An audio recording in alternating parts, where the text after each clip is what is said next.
Today we will begin our discourses on the Anattalakkhana Sutta, which has come into its term, being the third in the sequence of the discourses given by the Buddha. After attaining enlightenment, the first sutta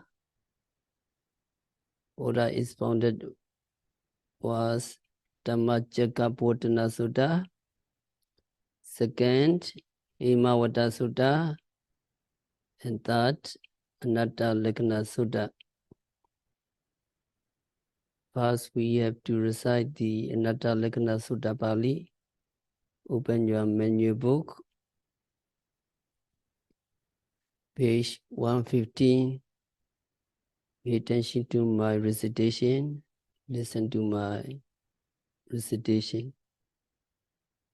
Evam me suttam ekam samayam bhagava varanasiyam viharati isipatane mikadaye Tatrako bhagava pinjavagiye bhikkhu amantesi bhikkhavoti Padante di te bhikkhu bhagavato pichasasam bhagava eta davocha.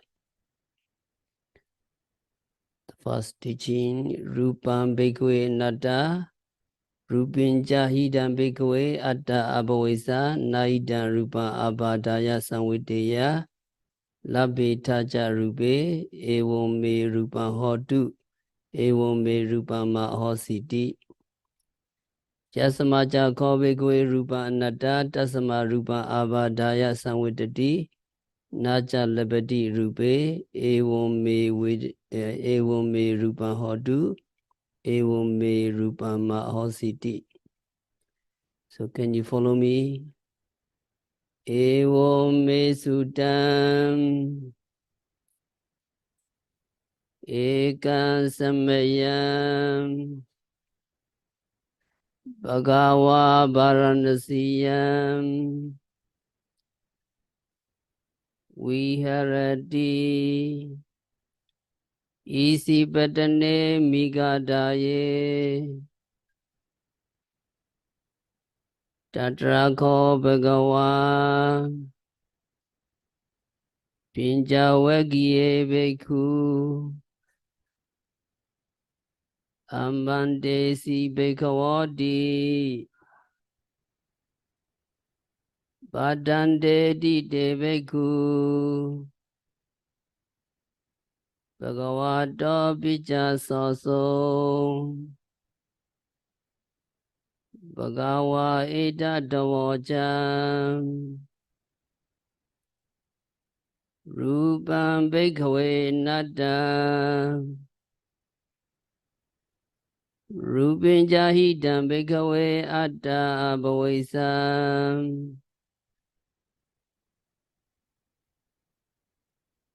Naidam rupam abhadaya samviteya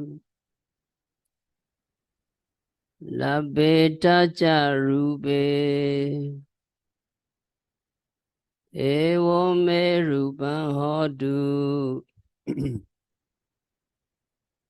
evam me rupam mahositi Yasamaja ko bhikkhave Rupanatta Tasama Rupam Abhadaya samvitati Naja labati rupe Evam me rupam hotu Evam me rupam mahositi.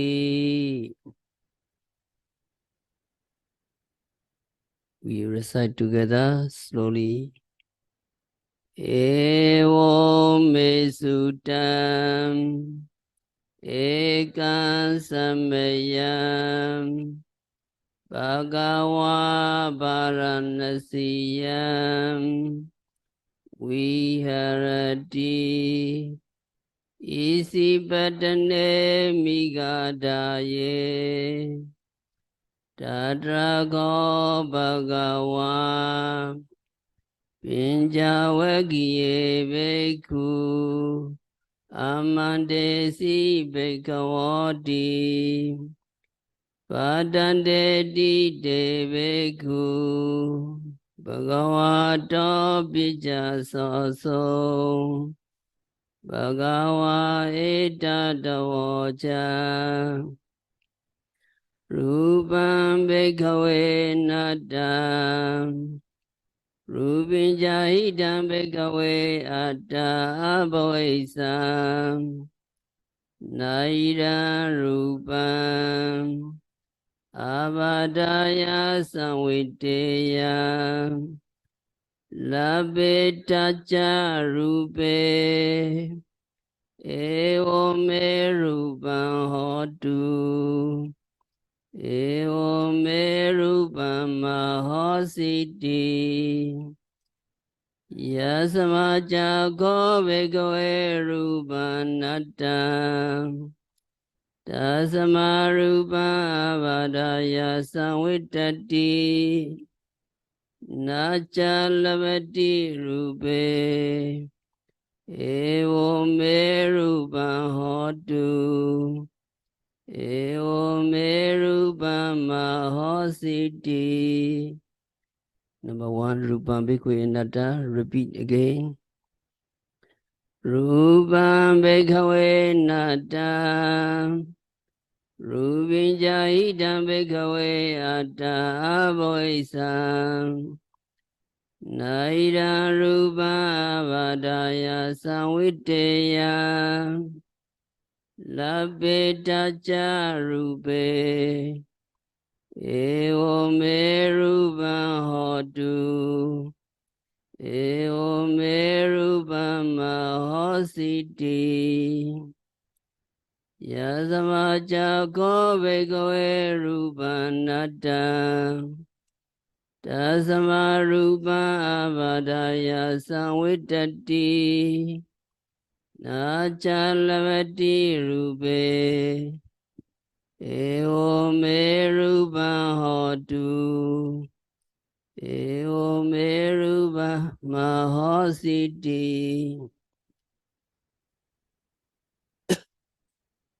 English translation, can you follow me? Thus have I heard. At one time, the Blessed One was residing in the dear sanctuary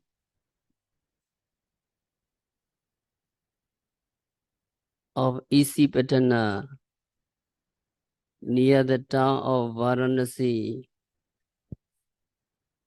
Then the Blessed One addressed the group of 5 monks. Here, monks, they replied thus, Yes, Venerable Sir, the Blessed One said this, Monks, Rupa, the material body, is not self, soul or living entity. Monks, if body was self, it would not tend to afflict or distress. And it would also possible to say,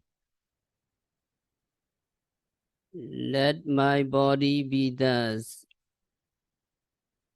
Let my body not be thus. Monks, in fact, body is not self. Since it is not self, it tends to afflict and distress, and it is not possible to say of body, let it be thus. let it not be thus. So it is most essential to have a full understanding of this sutta, since this sutta, Anattalakkhana Sutta, is a compendium of the teaching of the Buddha. All teachings outside of the Buddha's disposition fall under the category of beliefs in the self or atta. They hold to the view that there is such a thing as a soul, a living entity. People believe that this soul or living entity actually resides in all living creatures. The soul or living entity resides in man, devas or animals such as cattle, buffaloes, dogs, etc. In the midst of the world, holding fast to such view of self or soul, Buddha had declared,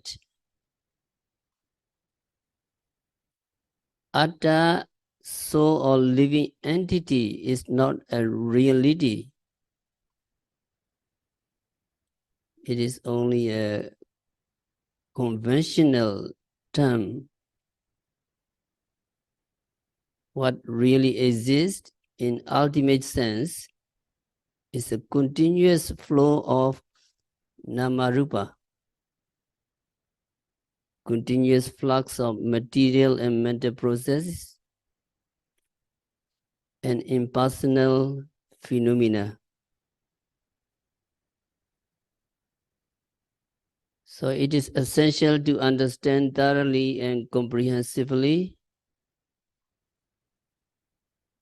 the doctrine of anatta, the doctrine of impersonality propounded by the Buddha.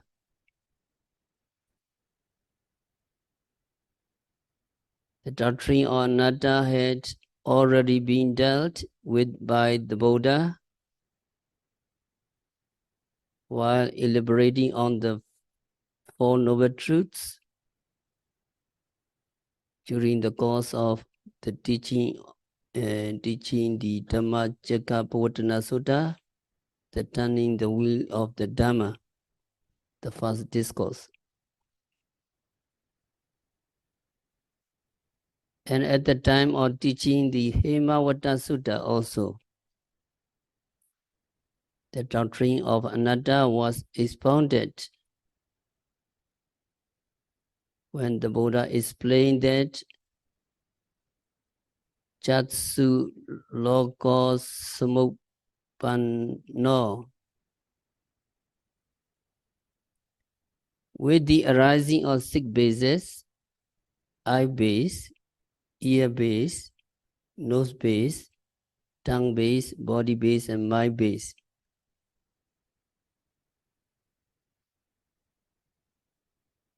There arises loka, there arises a world or a being. And the doctrine of anatta, non-self, was again explained clearly and comprehensively in this Anattalakkhana Sutta.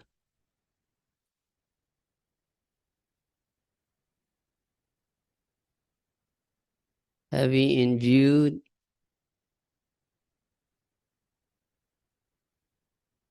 the importance of this sutta and the fact that it is its turn to receive our attention,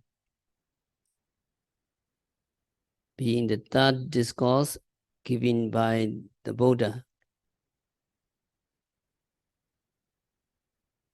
So we propose to give our series of talk on the Anattalakkhana Sutta starting from today. The introduction to the Sutta was recorded by the elders Thera of the First Council in the Khandawega Samyutta Pali Canon. Evam Mesutam Ekan Samayam Bhagawa Varanasiyam Viharati Isi Patani Mikadaye Tatrako Bhagawa Pinchavagiye Bhikkhu Amantesi Bhikkhawati Padantedi Te Bhikkhu Bhagavato Picha Sosum Bhagawa Eta Dawaja. This is the introduction. That means I, Ananda, have heard thus.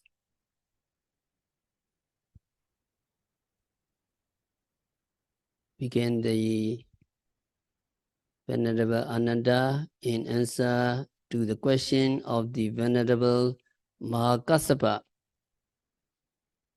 who asked him where the Sutta was taught, by whom and to whom.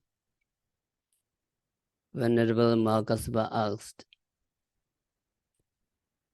And he continued, at one time, Ekan Samayam, the most exalted one was staying at the pleasant surroundings of Isipatana, the deer sanctuary in the township of Varanasi.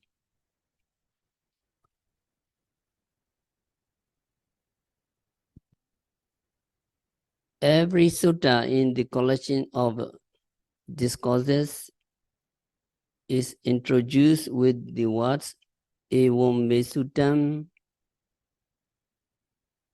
that means thus have I heard. The word I refers to the Venerable Ananda, who was the first cousin of the Buddha. Venerable Ananda was his permanent personal attendant for 25 years. It is said that Ananda was of the same age as the Buddha because he was born on the same day as the Buddha. And the Buddha taught for 45 years, but for the first 20 years had no permanent attendant. Sometimes one bhikkhu served as his attendant, and at other times another bhikkhu. But from the 21st year onwards, the Venerable Ananda became the permanent personal attendance of the Buddha.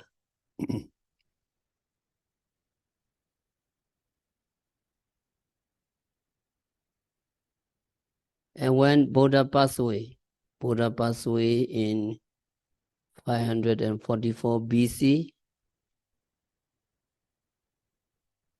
just about 3 months after his passing away, the first Buddhist council, Sanghayana, was held in the city of Rajagha, India. And the Venerable Mahakassapa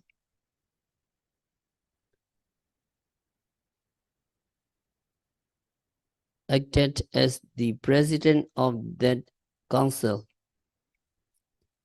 At the council, all the teaching of the Buddha were collected. The Venerable Ananda, who was the personal attendance of the Buddha for 25 years, presented the Dhamma. That means Venerable Ananda presented the Sutta and Abhidhamma discourses and the Abhidhamma to the assembly. And the Venerable Upali, who was appointed the foremost among those who knew Vinaya or disciplinary rules, presented the Vinaya.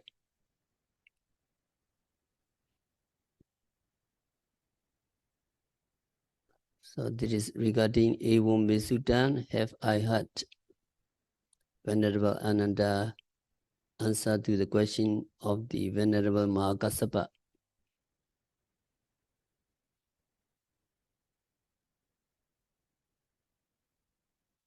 The Dhammacakkappavattana Sutta was the first sermon.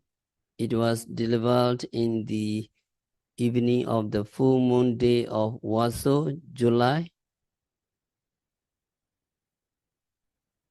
At the time of the first discourse, only one of the group of 5 bhikkhus,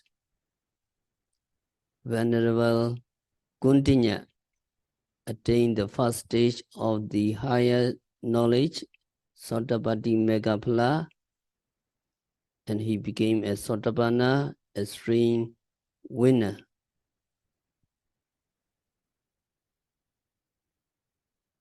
Having fully penetrated into all aspects of the Dhamma with firmly established confidence and unshakable faith in the teaching of the Buddha,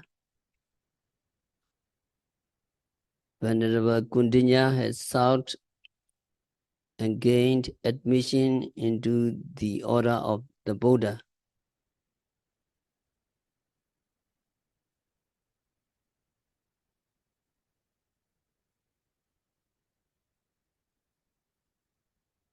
And the remaining 4 bhikkhus, the Venerable Wappa, the Venerable Bhadia, Venerable Mahanama, and Venerable Asaji, had not yet become accomplished in the higher knowledge of the Noble Path and fruition.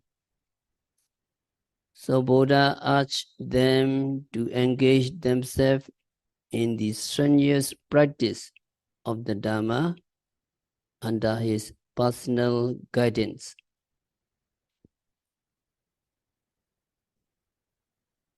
They did not go out even for alms round.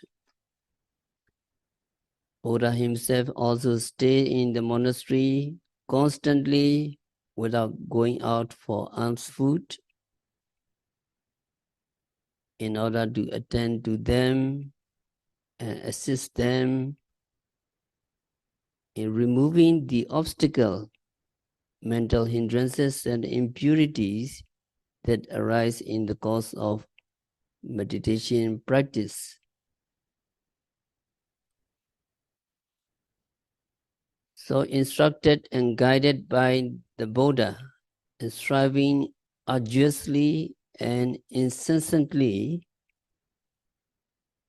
the Venerable Wappa attained the path and fruition and became a stream winner on the first winning day of Waso, July. A Venerable Bhadia attained the path and fruition on the second. A Venerable Mahanama on the third. And the Venerable Asiji on the 4th day, respectively, and each of them became a stream winner, Sotapanna.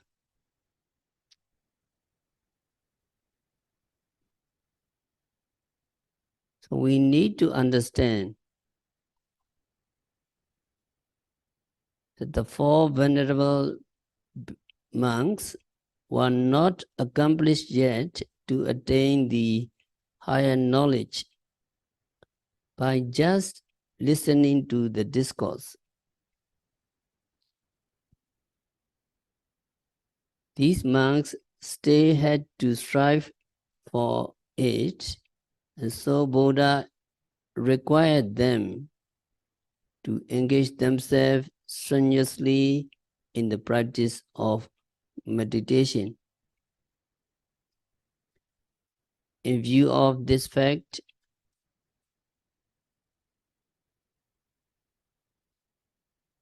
we should not be deceived by the wrong doctrine,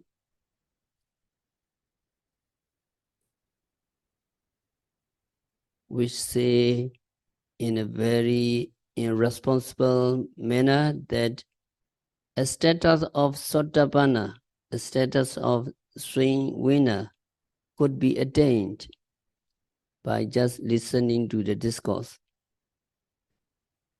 No effort is needed for the practice of vipassana meditation.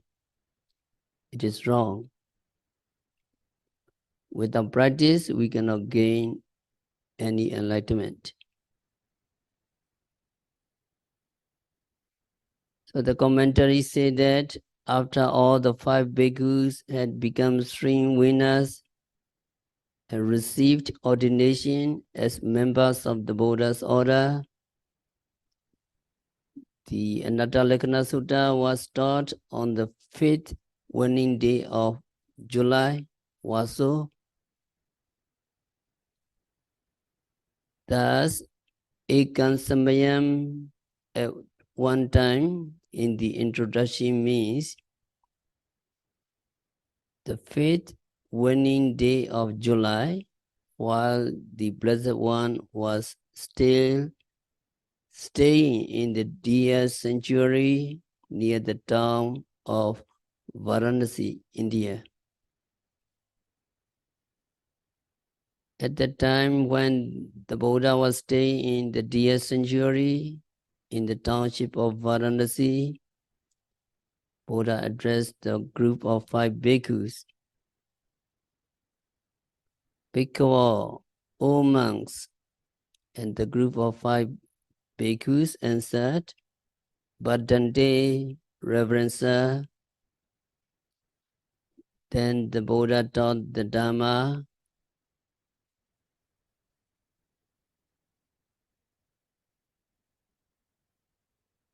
The nature of anatta, anatta nature. So this is the introduction given by the Venerable Ananda in response to the question asked by the Venerable Mahakassapa. Rupam Bhikkhave Anatta, Buddha said. Monks, the material body is not self, soul, nor a living entity. People in general think themselves and others to be living entities with a soul or self or ego in each of them. What is taken to be a soul is called Atta in Pali. It's derived from the Sanskrit expression Atman. This Atta is also known as Jiva, life.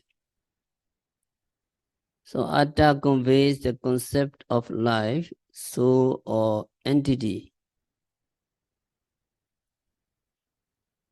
Holding the view that there exists a soul or a living entity in man is known as misconception on self or wrong belief in self. That is Atta Deity. Ordinary common worldling cannot be free from this wrong belief in self The only difference from person to person with regard to this wrong belief lies in whether it is firmly held and whether it is manifested so plainly or not by each individual.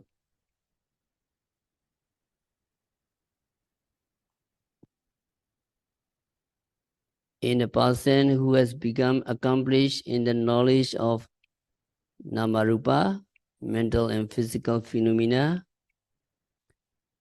this belief in self may be considerably weakened, but it cannot be said that he or she is completely free from the view of self. He or she is still liable to misconceive that it is the soul, it is the self in him or her that is the thinking of his thoughts, the doer of his actions, the speaker of his words, and the feeler of the pleasant or unpleasant sensation. I am thinking, thinking is I am doing, doing is I am speaking, speaker is I, and the feeling pleasant, feeling unpleasant is I'm feeling pleasant, I'm feeling unpleasant. How about Vipassana practitioner? Vipassana practitioner are taking note of every phenomena, is developing keen Vipassana insight knowledge. And the meditators realize there is no self, there is no living entity, but mere physical and mental process. So that meditators is free from that wrong view of self,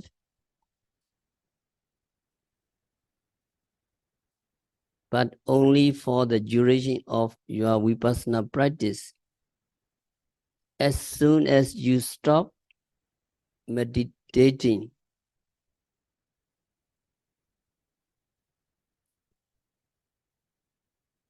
as soon as you don't practice, the misconception of self come back to you.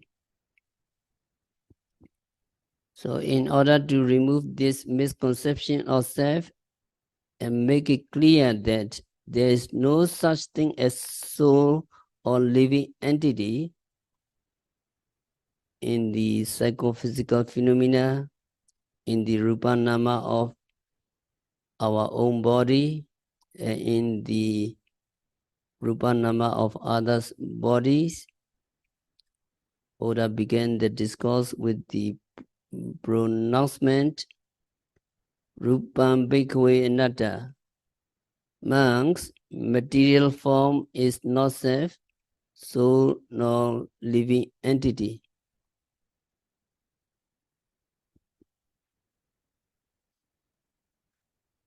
What is Rupa? What is material form? Which is wrongly conceived and held as Atta?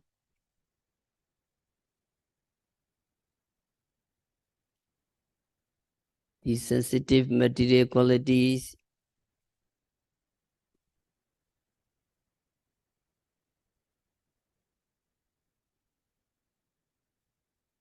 form the foundation for the material, form the foundation for this material.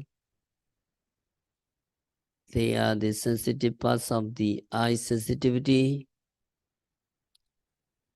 which enables us to see object. Eye sensitivity is wrongly conceived as Atta self. The sensitive parts of the ear, which enables us to hear sounds, eardrums,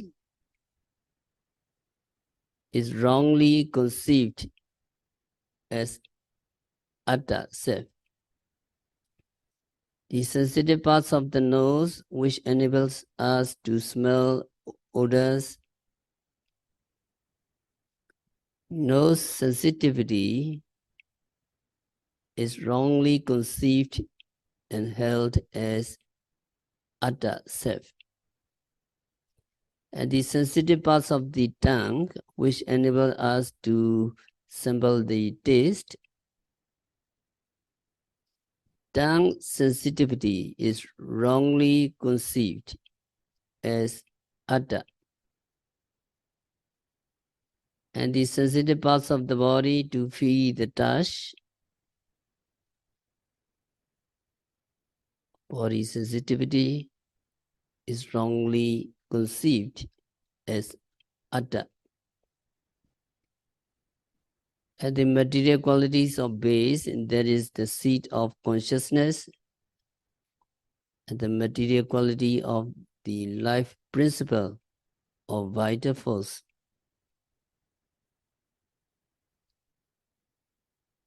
If we consider carefully, we can see that eye consciousness, seeing consciousness arises because of the sensitive material qualities of eyes, retina, and with eye consciousness comes the concept of a living entity. In the same way, it can be understood that because of sensitive material qualities of the ear, nose, tongue, and body, that we have the consciousness of hearing, smelling, tasting, and touching. The material qualities of base, which acts as part of consciousness, is responsible for thoughts and thinking, resulting in the view of self or living entity. And the material qualities of the life principle is the vital force which vivifies all material bodies and preserves them from decay and decomposition. The life principle, which is just a material quality, is wrongly believed to be a soul or a living entity.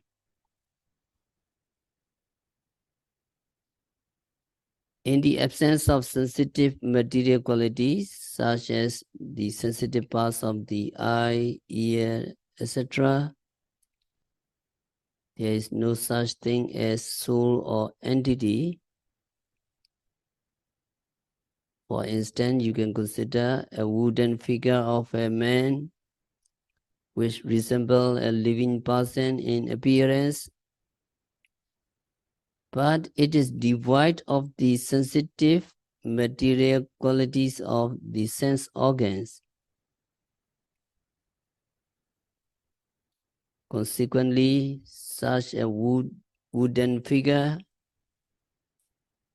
etc., is never mistaken for a living being with a soul or a living entity.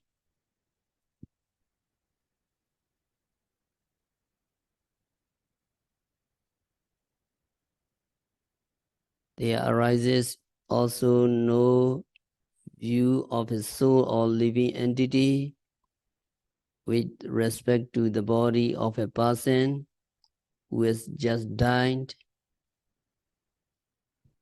The reason is that there is no longer any sensitive material qualities, such as the sensitive parts of the eye, ear, etc., in that dead body. So long as the sensitive qualities, such as sensitive parts of the eyes, etc., exist, other material bodies which are there concomitant with them are also wrongly conceived as self or living entity. Such material bodies are sight, which is seen, sound, which is heard, odors, which is smelled, and tangibility, such as Patawi, earth, Tejo, fire, and Vayo, air, felt by the sense of touch, which also recognize indirectly moistness and fluidity of the elements of cohesion, the material qualities of sex responsible for masculinity and femininity. So there are material bodies such as sight, sound, odors, etc. are concomitant with the sensitive material qualities of the eyes are misconceived as soul or living entity when seen, heard, smelled, etc.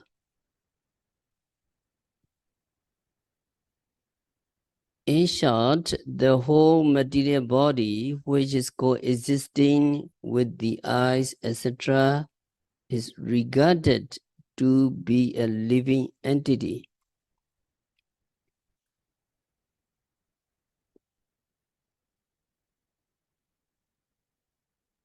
In common language, the whole body, which is compounded of the material quality, is spoken of as self, soul, or living entity. The usage in the daily life of expressions such as self or a living entity is not wrong utterance, conforming to the convention of the world, but from the point of view of ultimate absolute reality, all the material substance of the whole body is not self or individual or a being, but only the aggregates or matter or material qualities. So Buddha had pronounced explicitly that although individuals view the aggregates of material qualities as a living being, a living entity, in reality, it is not so, nor a living entity, but merely a physical phenomena. But people who hold that the material substance in their body is self are bound to come up with this question. Why it is not self? There is self. So they come up with this question.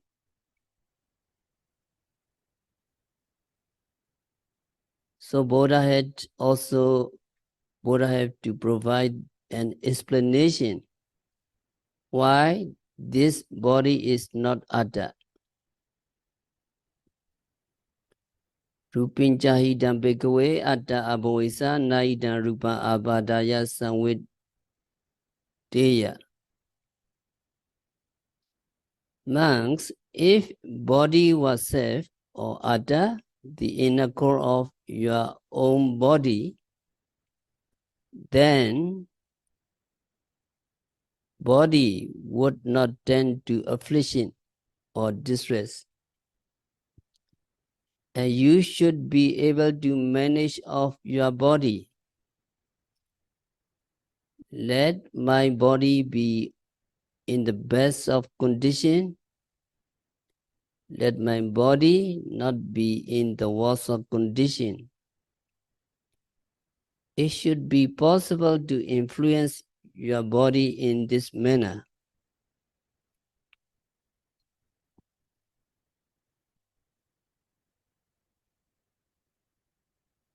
Our rupa body inflict suffering. If rupa, if body, the inner core of our body or self, it should not cause suffering. But actually, rupa is imposing suffering in this manner. Our body does not remain youthful and vigorous. It distressed by growing old and by decaying. It distressed by dying. Remember in the one sutta, Abhina Sutta, Buddha said, Jara Dhammomi Jara Anatito, Pyati Dhammomi Pyati Anatito, Marana Dhammomi Marana Anatito. We are subject to aging. We cannot escape it. We are subject to sickness. We cannot escape it. We are subject to death. We cannot escape it. So we cannot, it is not possible to influence this rupa in this manner.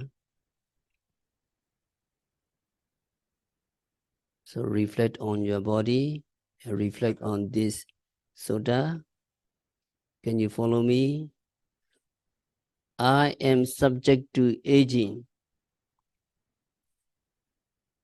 I cannot escape it. I am subject to aging. I cannot escape it. I am subject to sickness. I cannot escape it. I am subject to sickness. I cannot escape it. I am subject to death. I cannot escape it. I am subject to death. I cannot escape it. So we should not be able to manage this body. We cannot influence this body. It is not possible to influence this body in this way. The body is imposing suffering. This body not remain useful and vigorous. It distressed by growing old and by decaying. And it distressed by dying. Without rupa, without this body, we would be free from affliction of getting gray in hairs. We would be free from affliction of falling teeth.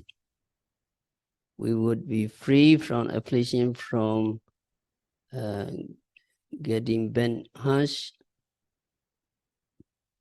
and we would be free from affliction of getting deafness, poor eyesight, wrinkled skin, infirmity. So it is rupa, it is body, which is inflicting these suffering.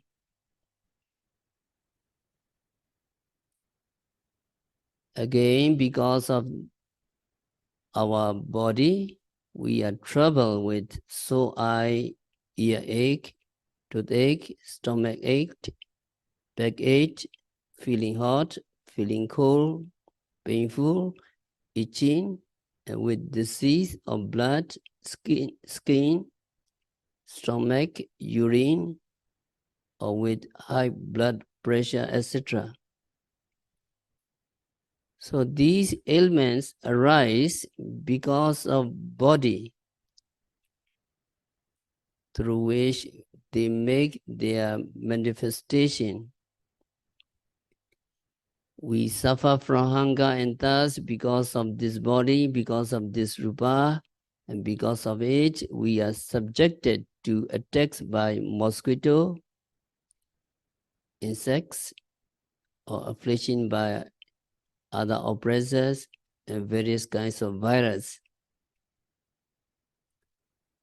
Suffering in the states of misery and woes are also due to rupa, due to body.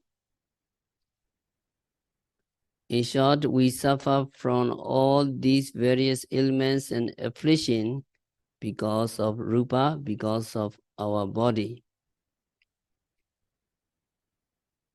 So it is rupa, it is body, which function is to bring about distress in our body, that is imposing and inflicting suffering on us.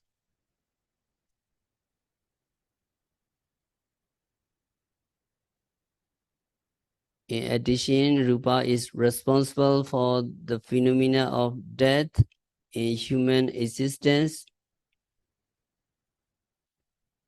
When the material qualities in our body undergo deterioration and decay, death will come. So it may be said that rupa, body, inflicts suffering by causing death. So we can reflect, if rupa was safe, it would not inflict us with the suffering of aging, sickness, and death. One usually causes suffering to others, but not on oneself.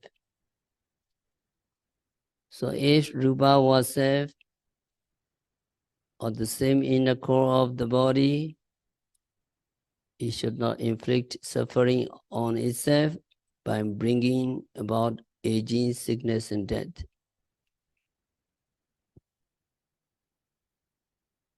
Furthermore, even before the coming of aging, sickness, and death, rupa, body, is constantly subjecting us to various diseases. A young person, although free from ailments and enjoying good health, cannot remain long in any of the body postures, such as sitting, standing, and walking. He or she has to change his or her postures quite often. So it is within the experience of all of us that we cannot remain for long as we wish in any one body postures.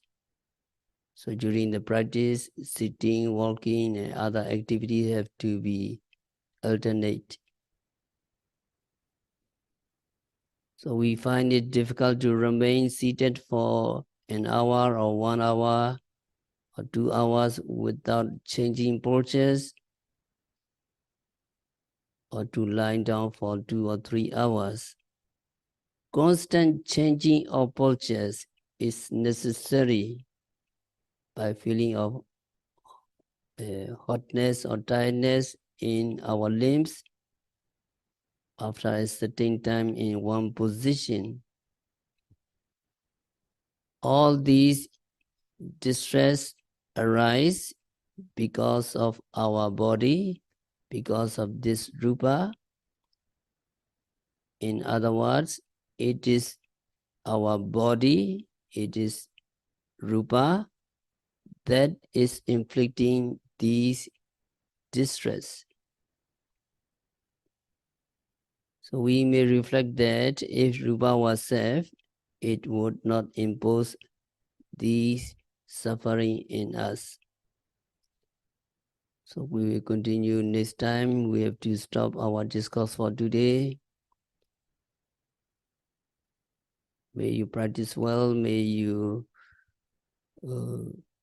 observe rupa and nama continuously by practicing vipassana meditation, by observing every rupa and nama, by observing every phenomena occurring at the six senses,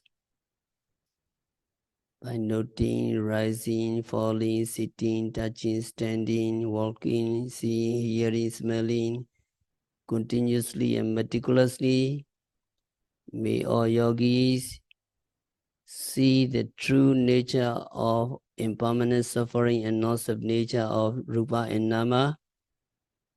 May all yogis be liberated from all suffering. May all yogis realize the real peace in the very near future.